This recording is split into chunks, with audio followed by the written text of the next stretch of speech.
Hello friends, welcome to my YouTube channel. So guys, आज के इस वीडियो में हम लोग देखने वाले हैं जो आपकी IB junior intelligence officer grade second की न्यू वैकेंसी आई है, जिसका एग्ज़ाम दिसंबर में लिया जा सकता है। तो आज की इस क्लास में हम लोग IB junior intelligence officer grade 2 exam के लिए प्रीवियस ईयर के टॉप मोस्ट इंपॉर्टेंट क्वेश्चंस को यहाँ पर डिस्कस करने वाले हैं। और मैं आप लोगों को ये 100% गारंटी देता हूँ कि IB junior intelligence officer grade 2 के एग्ज़ाम में यहाँ से प्रश्न पूछे जाएंगे। तो इस वीडियो को पूरा ज़रूर देखिए। वीडियो अच्छा लगे तो प्लीज़ वीडियो को लाइक और शेयर ज़रूर करें। अगर आप चैनल पर नए हैं और आप लोगों ने अभी तक इस चैनल को सब्सक्राइब नहीं किया है तो प्लीज़ चैनल को ज़रूर सब्सक्राइब करें और नोटिफिकेशन बेल ऑन करना ना भूलें। तो चलिए वीडियो को स्टार्ट करते हैं। खुद से प्रयास कीजिएगा इन सभी क्वेश्चंस के आंसर देने का। 2 से 3 सेकंड के बाद मैं आंसर क्लियर कर दूंगा। आज के सेशन में पहला question, which gate is called the universal gate? कौन सा गेट यूनिवर्सल गेट कहलाता है? जल्दी से आंसर दीजिए सभी बच्चे। NAND और NOR जो है ना, ये यूनिवर्सल गेट कहलाते हैं। तो भाई राइट आंसर की अगर मैं बात करूँ भी तो पहले क्वेश्चंस का जो राइट आंसर जाएगा ऑप्शन नंबर ए के साथ में। दूसरा क्वेश्चन आपकी स्क्रीन पर ये रहा, यदि इनपुट ए बराबर 1 और बी बराबर 0 हो तो XOR गेट का आउटपुट क्या होगा? 0, 1, अनिर्धारित या हमेशा 0? जल्दी से आंसर दीजिए। यदि इनपुट ए बराबर 1 और बी बराबर 0 हो तो XOR का गेट आउटपुट होगा 1। तो भाई दूसरे क्वेश्चंस की अगर मैं बात करूं भी तो दूसरे क्वेश्चंस का जो राइट आंसर जाएगा ऑप्शन नंबर बी के साथ में। चलिए बढ़ते हैं नेक्स्ट क्वेश्चंस की ओर। प्यारे बच्चों, अगला क्वेश्चन देखेगा, के मैप का उपयोग किस लिए किया जाता है? What is the use of a K map? तो के मैप का उपयोग किस लिए किया जाता है?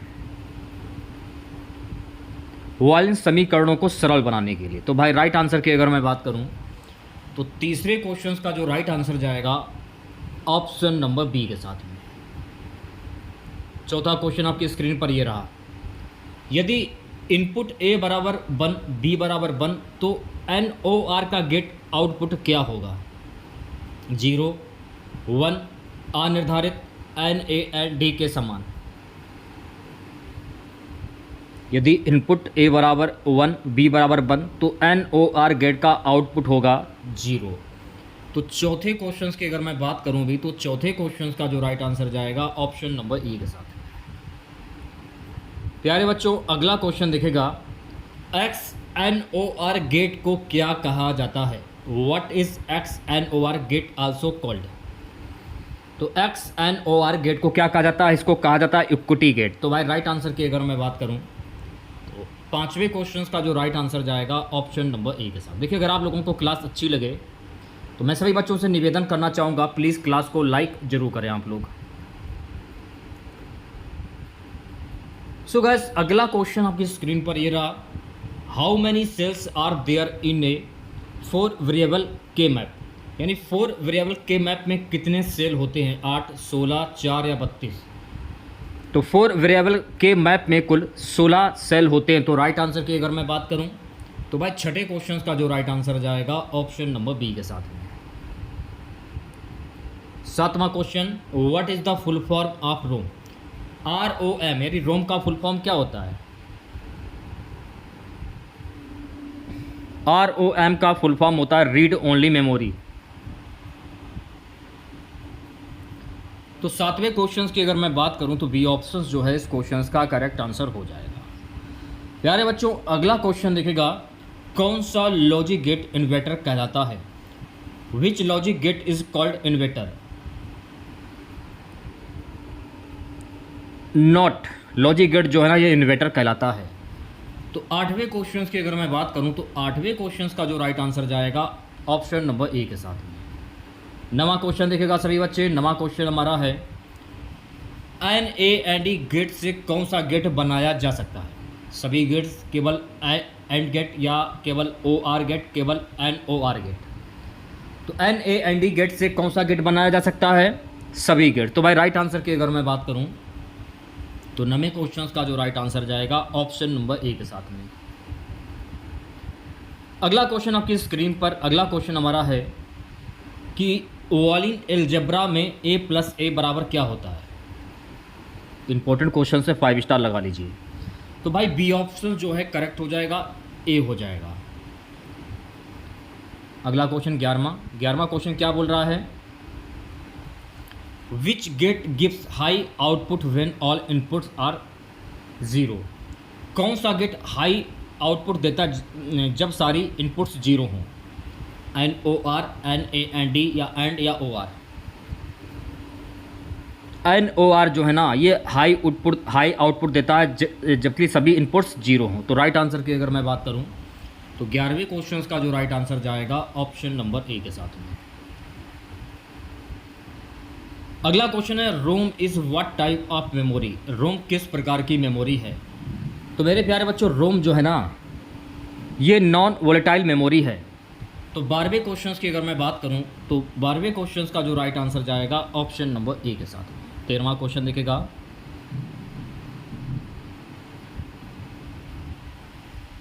अगला क्वेश्चन है गाइस कि वॉलिन एलजेब्रा में a.1 बराबर क्या होता है। ए होता है। तो 13वें क्वेश्चन की अगर मैं बात करूं तो बी ऑप्शन जो है इस क्वेश्चन का करेक्ट आंसर हो जाएगा। 2 वेरिएबल के मैप में कितने मिन टर्म होते हैं। How many min term are there in a 2 variable K map. 2, 4, 8 या 16। तो भाई राइट आंसर की अगर मैं बात करूं 4 होते हैं। तो 14वें क्वेश्चन की अगर मैं बात करूं भी तो बी ऑप्शन जो है इस क्वेश्चन का करेक्ट आंसर हो जाएगा। अगला क्वेश्चन देखेगा सभी बच्चे, रोम में डेटा को कैसे बदला जा सकता है। How can data in ROM be change. सामान्यतः बदला नहीं जा सकता, बार बार लिखा जा सकता है, केवल रैम की तरह, मैग्नेटिक डिस्क की तरह। तो रोम में डेटा को कैसे बदला जा सकता है, सामान्यतः बदला नहीं जा सकता है। तो 15वें क्वेश्चन की अगर मैं बात करूं भी तो 15वें क्वेश्चन का जो राइट आंसर जाएगा ऑप्शन नंबर ए के साथ में। प्यारे बच्चों अगला क्वेश्चन देखिएगा, XOR गेट का वॉलिन अव्यक्त क्या है। तो राइट आंसर की अगर मैं बात करूं तो ऑप्शन नंबर सी जो है गाइस इस क्वेश्चन का करेक्ट आंसर हो जाएगा। अगला क्वेश्चन देखिएगा, किस गेट का उपयोग पैरिटी चेकर में किया जाता है। Which gate is used in parity checker. XOR, and OR या NOR। तो भाई राइट आंसर की अगर मैं बात करूं XOR। तो 17वें क्वेश्चन की अगर मैं बात करूं भी तो ऑप्शन नंबर ए करेक्ट हो जाएगा। 18वां क्वेश्चन क्या, रोम इज प्राइमरी यूज्ड फॉर। रोम का उपयोग किस लिए किया जाता है। तो मेरे प्यारे बच्चों रोम का जो उपयोग है ना ऑपरेटिंग सिस्टम स्ट्रक्चर्स के लिए किया जाता है। तो राइट आंसर की अगर मैं बात करूं तो 18वें क्वेश्चन का जो राइट आंसर जाएगा ऑप्शन नंबर ए के साथ। 19वां क्वेश्चन देखेगा, वॉलिन एलजेब्रा में a प्लस 1 बराबर क्या होता है। 1 होता है। तो भाई सी ऑप्शन जो है इस क्वेश्चन का करेक्ट आंसर हो जाएगा। अगला क्वेश्चन है, what is the full form of EPROM। EPROM का पूरा रूप क्या है। तो EPROM का फुल फॉर्म क्या होता है, erasable programmable read only memory. तो भाई राइट आंसर की अगर मैं बात करूं तो 20वें क्वेश्चन का जो राइट आंसर जाएगा ऑप्शन नंबर बी के साथ में। प्यारे बच्चों अगला क्वेश्चन देखेगा, what is the main purpose of A Boolean function. Boolean function का मुख्य उद्देश्य क्या है। डेटा संग्रहण, तर्क संगत संबंधों का प्रतिनिधित्व, गणना गति बढ़ाना, मेमोरी डिज़ाइन।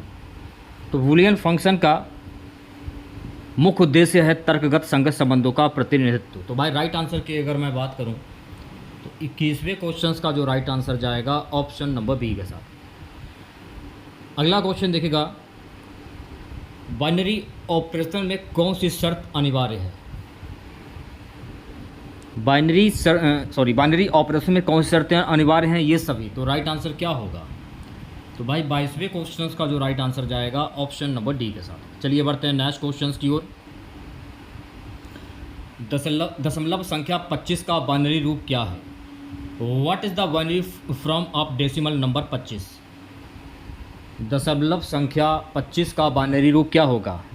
11001। तो भाई राइट आंसर की अगर मैं बात करूं तो 23वें क्वेश्चन का जो राइट आंसर जाएगा ऑप्शन नंबर बी के साथ में। 24वां क्वेश्चन देखेगा, which binary operation does XOR gate represent? XOR gate किस बाइनरी ऑपरेशन को दर्शाता है?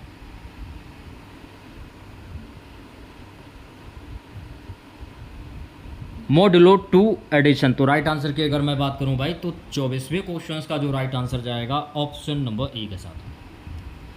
25वां क्वेश्चन देखेगा सभी बच्चे, प्यारे बच्चों। 25वां क्वेश्चन क्या है, ध्यानपूर्वक क्लास को देखेगा। प्रोग्रामेबल लॉजिक डिवाइस PLD का मुख्य उपयोग क्या है? What is the primary use of A programmable logic device PLD? तो इसका मुख्य उपयोग क्या है? तो इसका मुख्य उपयोग जो है ना, फंक्शन को हार्डवेयर में लागू करना, यानी बूलियन फंक्शन को हार्डवेयर में लागू करना। तो राइट आंसर की अगर मैं बात करूं तो 25वें क्वेश्चन का जो राइट आंसर जाएगा ऑप्शन नंबर ए के साथ में। 26वां क्वेश्चन देखेगा, फुल एडर कितने इनपुट लेता है? 2, 3, 4 या 1? तो फुल एडर कितने इनपुट लेता है? 3। तो 26वें क्वेश्चन की अगर मैं बात करूं तो बी ऑप्शन जो है गाइस इस क्वेश्चन का करेक्ट आंसर हो जाएगा।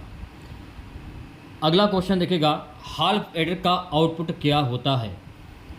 तो हाल्फ एडर का आउटपुट क्या होता है? इसका आउटपुट होता है सम और कैरी। तो भाई राइट आंसर की अगर मैं बात करूं तो 27वें क्वेश्चन का जो राइट आंसर जाएगा ऑप्शन नंबर ए के साथ में। 28वां क्वेश्चन आपकी स्क्रीन पर ये रहा। सो गाइस 28वां क्वेश्चन हमारा है, what is the function of a commutator? Commutator का कार्य क्या है? तो मेरे प्यारे बच्चों, कंप्यूटेटर का कार्य होता है 2 बाइनरी संख्याओं की तुलना करना। तो 28वें क्वेश्चन का जो राइट आंसर जाएगा ऑप्शन नंबर ए के साथ में। ओके। 29वां क्वेश्चन देखेगा, 2 बिट कंप्यूटेटर में कितने आउटपुट होते हैं? 1, 2, 3 या 4? 2 बिट कंप्यूटेटर में कितने आउटपुट होते हैं? 3 आउटपुट होते हैं। तो 29वें क्वेश्चन की अगर मैं बात करूं भी तो सी ऑप्शन जो है गाइस इस क्वेश्चन का करेक्ट आंसर हो जाएगा। BCD यानी बाइनरी कोडेड डेसिमल में 9 का कोड क्या होगा? इंपॉर्टेंट क्वेश्चन से 5 स्टार लगा लीजिए। What will be the BCD code for 9? 1001। तो राइट आंसर की अगर मैं बात करूं तो 30वें क्वेश्चन का जो राइट आंसर जाएगा ऑप्शन नंबर ए के साथ में। सो गाइस 31वां क्वेश्चन देखेगा, ओवरफ्लो कंडीशन किस ऑपरेशन में होती है? ओवरफ्लो कंडीशन किस ऑपरेशन में होती है? एडर में होती है। तो भाई राइट आंसर की अगर मैं बात करूं तो 31वें क्वेश्चन का जो राइट आंसर जाएगा ऑप्शन नंबर ए के साथ में। अगला क्वेश्चन देखिएगा, what will be the result of 1 - 1 in binary subtraction? Binary subtraction में 1 - 1 का परिणाम क्या होगा? तो राइट आंसर की अगर मैं बात करूं भी ऑप्शन नंबर ए जो है गाइस इस क्वेश्चन का करेक्ट आंसर हो जाएगा। क्लियर हुआ? चलिए बढ़ते हैं नेक्स्ट क्वेश्चन की और अगला क्वेश्चन देखेगा, 4 बिट रियल कैरी एडर में डिले किस पर निर्भर करता है? तो ये गाइस निर्भर करता है नंबर ऑफ फुल एड्रेस। तो राइट आंसर की अगर मैं बात करूं तो 33वें क्वेश्चन का जो राइट आंसर जाएगा ऑप्शन नंबर बी के साथ में। 34वां क्वेश्चन हमारा है, where is two complement use, यानी टूज कॉम्प्लीमेंट का उपयोग कहाँ होता है? तो टू कॉम्प्लीमेंट का जो उपयोग है ना गाइज ये बाइनरी सबट्रैक्शन में होता है। तो राइट आंसर की अगर मैं बात करूं तो भाई 34 क्वेश्चन का जो राइट आंसर जाएगा ऑप्शन नंबर ए के साथ में। 35वां क्वेश्चन आपकी स्क्रीन पर ये रहा। यारे बच्चों 35वां क्वेश्चन हमारा है कि ग्रे कोड की विशेषताएं क्या हैं? What is the main features of grey code? तो ग्रे कोड की विशेषताएं क्या होती हैं? 2 successive numbers differ by only 1 bit. तो राइट आंसर की अगर मैं बात करूं तो ए ऑप्शन जो है इस क्वेश्चन का करेक्ट आंसर हो जाएगा। लगातार 2 संख्याएं केवल 1 बिट भिन्न होती हैं। ठीक है, नेक्स्ट क्वेश्चन देखेगा। अगर पढ़ने में हमसे थोड़ी बहुत गलती अगर हो जाती है तो आप हमें इसके लिए क्षमा कीजिएगा, क्योंकि लैंग्वेज कुछ प्रश्नों की जो है काफ़ी कठिन है, जिसको पढ़ने में थोड़ी सी दिक्कत का सामना करना पड़ रहा है। यदि ए बराबर 1101 और b बराबर 1010, तो a प्लस बी क्या होगा?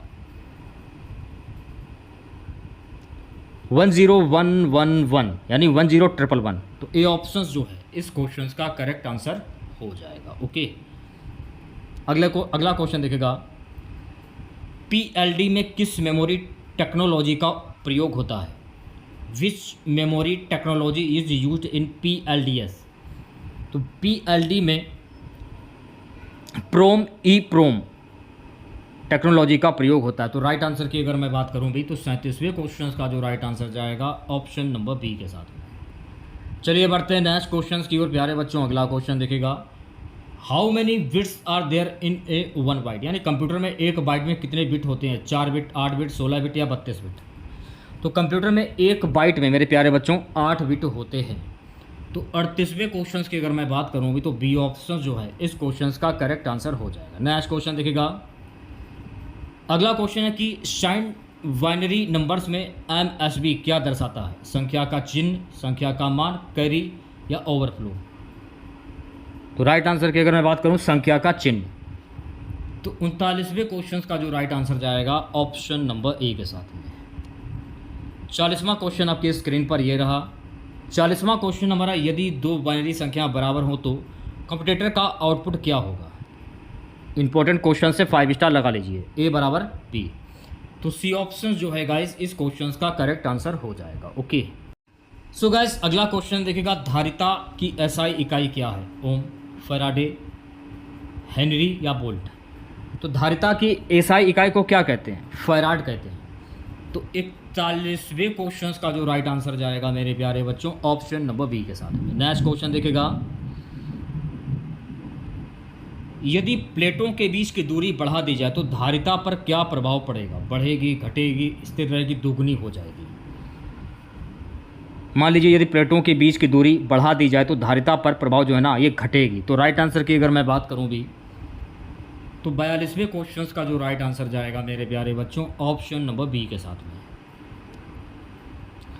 चलिए बढ़ते हैं नेक्स्ट क्वेश्चन की ओर। अगला क्वेश्चन देखिएगा, what is the SI unit of electric current? विद्युत धारा को मापने की एसआई इकाई क्या है? कूलम, एम्पियर, वोल्ट या वाट? तो विद्युत धारा की मापने की जो एसआई इकाई है गाइस ये है एम्पियर। तो 43वें क्वेश्चन की अगर मैं बात करूँगी तो बी ऑप्शन जो है इस क्वेश्चन का करेक्ट आंसर हो जाएगा। सो गाइस अगला क्वेश्चन देखिएगा, किसी चालक में धारा किसके अनुपाती होती है? प्रतिरोध, वोल्टेज, तापमान या आवेश? तो किसी चालक में धारा जो है ना ये वोल्टेज के अनुपाती होती है। तो राइट आंसर की अगर मैं बात करूं तो 44वें क्वेश्चन का जो राइट आंसर जाएगा ऑप्शन नंबर बी के साथ में, वोल्टेज। अगला क्वेश्चन हमारा है कि अधिष्ठापन की इकाई क्या है? ओम, हेनरी, वोल्ट या फैराड? तो अधिष्ठापन की जो इकाई है इसको हम कहते हैं हेनरी। तो 45वें क्वेश्चन का जो राइट आंसर जाएगा ऑप्शन नंबर बी के साथ में। अगला क्वेश्चन देखेगा सभी बच्चे। अगला क्वेश्चन है guys, which EMF is introduce when current change in A coil? यदि किसी कॉइल में धारा बदलती तो कौन सी ईएमएफ उत्पन्न होती है? पारंपरिक ईएमएफ, स्वप्रेरित ईएमएफ, विद्युत ईएमएफ या प्रेरक ईएमएफ? तो भाई राइट आंसर की अगर मैं बात करूं स्वप्रेरित ईएमएफ। तो 46वें क्वेश्चन का जो राइट आंसर जाएगा ऑप्शन नंबर बी के साथ में। अगला क्वेश्चन आपकी स्क्रीन पर ये रहा मेरे प्यारे बच्चों, what is the SI unit of energy? ऊर्जा की एसआई इकाई क्या है? जूल, वाट, न्यूटन या वोल्ट? तो ऊर्जा की एसआई इकाई को हम जूल कहते हैं। तो 47वें क्वेश्चन का जो राइट आंसर जाएगा ऑप्शन नंबर ए के साथ में। 48वां क्वेश्चन क्या है? 1 kWh किसके बराबर है? 1 kWh इज इक्वल टू, तो किसके बराबर होता है? 3.6 इंटू 10 की पावर 6 जे। तो राइट आंसर की अगर मैं बात करूं तो 48 क्वेश्चन का जो राइट आंसर जाएगा ऑप्शन नंबर बी के साथ। अगला क्वेश्चन क्या है? किसी चालक का प्रतिरोध मुख्य रूप से किन कारकों पर निर्भर करता है? लंबाई और क्षेत्रफल, दाब और तापमान, विद्युत क्षेत्र या चुंबकीय क्षेत्र? किसी चालक का प्रतिरोध मुख्य रूप से लंबाई और क्षेत्रफल पर निर्भर करता है। तो 49 क्वेश्चंस की अगर मैं बात करूँ अभी तो ए ऑप्शन जो है गाइस इस क्वेश्चंस का करेक्ट आंसर हो जाएगा। चलिए बढ़ते हैं नेक्स्ट क्वेश्चंस की ओर। प्यारे बच्चों अगला क्वेश्चन देखिएगा, यदि तापमान बढ़ाया जाए तो धातु चालक का प्रतिरोध कैसा होगा? घटेगा, बढ़ेगा, स्थिर रहेगा या शून्य हो जाएगा? यदि तापमान बढ़ाया जाए तो धातु चालक का प्रतिरोध जो है ना ये बढ़ेगा, यानी कि इंक्रीज होगा। तो 50 क्वेश्चंस की अगर मैं बात करूँ भी तो बी ऑप्शन जो है इस क्वेश्चन का करेक्ट आंसर हो जाएगा। चलिए बढ़ते हैं नेक्स्ट क्वेश्चंस की ओर। प्यारे बच्चों अगला क्वेश्चन देखेगा, what is the SI unit of voltage? Voltage की एसआई इकाई क्या? एम्पियर, वोल्ट, जूल या वाट? तो वोल्टेज की एसआई इकाई को क्या कहते हैं? वोल्ट कहते हैं। तो 51 क्वेश्चंस की अगर मैं बात करूं तो बी ऑप्शन जो है इस क्वेश्चंस का करेक्ट आंसर हो जाएगा। प्यारे बच्चों अगला क्वेश्चन हमारा, 1 volt is equal to, 1 volt किसके बराबर है? 1 joule upon coulomb, 1 watt upon second, 1 newton upon metre, 1 ohm upon ampere. तो 1 वोल्ट किसके बराबर होता है? तो 1 वोल्ट जो है ना 1 जूल अपॉन कूलम के बराबर होता है। तो भाई राइट आंसर की अगर मैं बात करूं तो 52 क्वेश्चंस का जो राइट आंसर जाएगा ऑप्शन नंबर ए के साथ में। नेक्स्ट क्वेश्चन आपकी स्क्रीन पर, करंट ट्रांसफार्मर सीटी का मुख्य उपयोग क्या है? What is the main use of A current transformer सीटी? वोल्टेज घटाने के लिए, धारा को मापने के लिए, शक्ति बढ़ाने के लिए, ऊर्जा संग्रहण के लिए। तो करंट ट्रांसफार्मर सीटी का जो मुख्य उपयोग होता है धारा को मापने के लिए। तो बी ऑप्शन जो है गाइस इस क्वेश्चन का करेक्ट आंसर हो जाएगा। नेक्स्ट क्वेश्चन देखेगा, सीटी का आउटपुट सामान्यतः किस रूप में दिया जाता है? उच्च वोल्टेज, निम्न धारा, उच्च शक्ति, निम्न आवृत्ति। तो सीटी का आउटपुट सामान्यतः जो है निम्न धारा में दिया जाता है, लो करंट। तो 54 क्वेश्चंस की अगर मैं बात करूं अभी तो बी ऑप्शन जो है इस क्वेश्चंस का करेक्ट आंसर हो जाएगा। नेक्स्ट क्वेश्चन देखेगा, मेगर का प्रयोग किसे मापने के लिए किया जाता है? Megger is used for measuring शक्ति, इंसुलेशन, प्रतिरोध, धारा या आवेश। तो राइट आंसर की अगर मैं बात करूं भी तो प्यारे बच्चों इस क्वेश्चंस का जो राइट आंसर जाएगा इंसुलेशन, प्रतिरोध। तो 55 क्वेश्चंस की अगर मैं बात करूं तो बी ऑप्शन जो है इस क्वेश्चंस का करेक्ट आंसर हो जाएगा। नेक्स्ट क्वेश्चन देखेगा, मेगर किस सिद्धांत पर काम करता है? Megger works on which principle? विद्युत चुंबकीय प्रेरण, ओम का नियम, इलेक्ट्रोस्टैटिक इंडक्शन, फ्लेमिंग का नियम।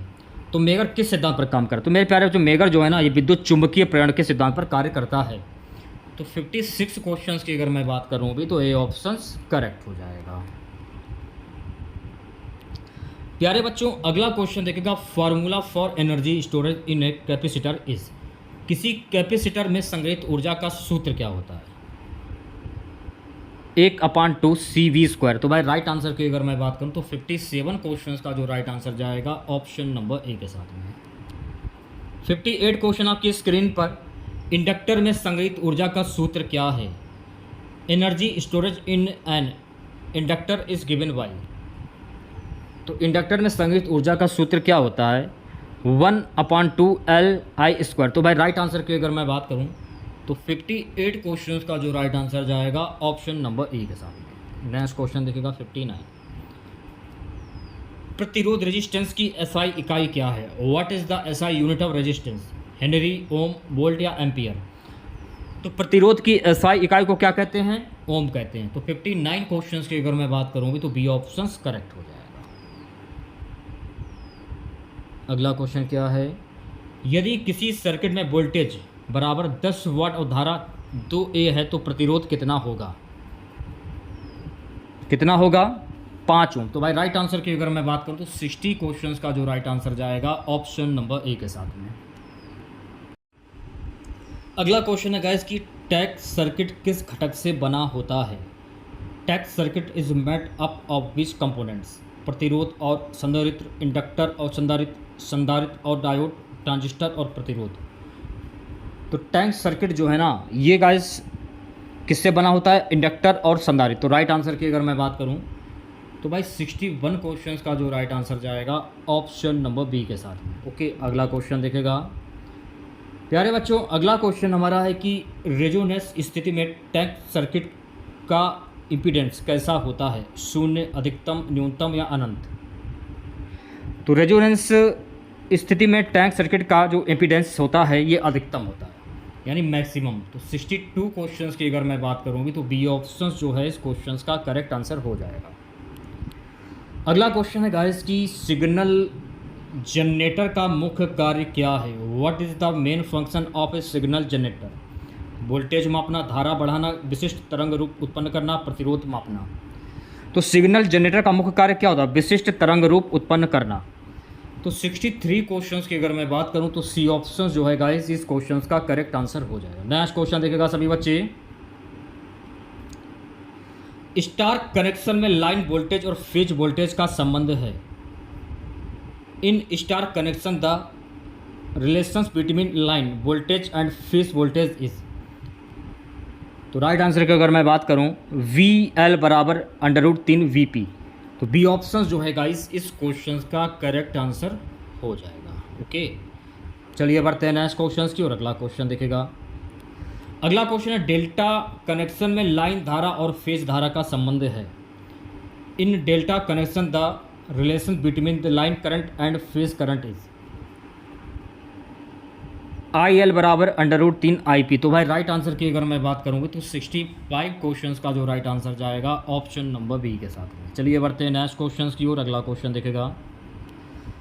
प्यारे बच्चों, अगला क्वेश्चन हमारा है कि अर्थ फॉल्ट का पता लगाने के लिए कौन सा उपकरण प्रयोग होता है। मेगर, अर्थ फॉल्ट रिले, या एम्पियर मीटर, या वोल्ट मीटर। तो अर्थ फॉल्ट का पता लगाने के लिए अर्थ फॉल्ट रिले उपकरण का प्रयोग होता है। तो 66 क्वेश्चंस की अगर मैं बात करूँ भी तो बी ऑप्शन जो है गाइस इस क्वेश्चंस का करेक्ट आंसर हो जाएगा। नेक्स्ट क्वेश्चन देखेगा। कैथोड रे ऑसिलोस्कोप CRO का मुख्य उपयोग क्या है। पावर सप्लाई करना, तरंग रूप देखना, प्रतिरोध मापना, धारा बढ़ाना।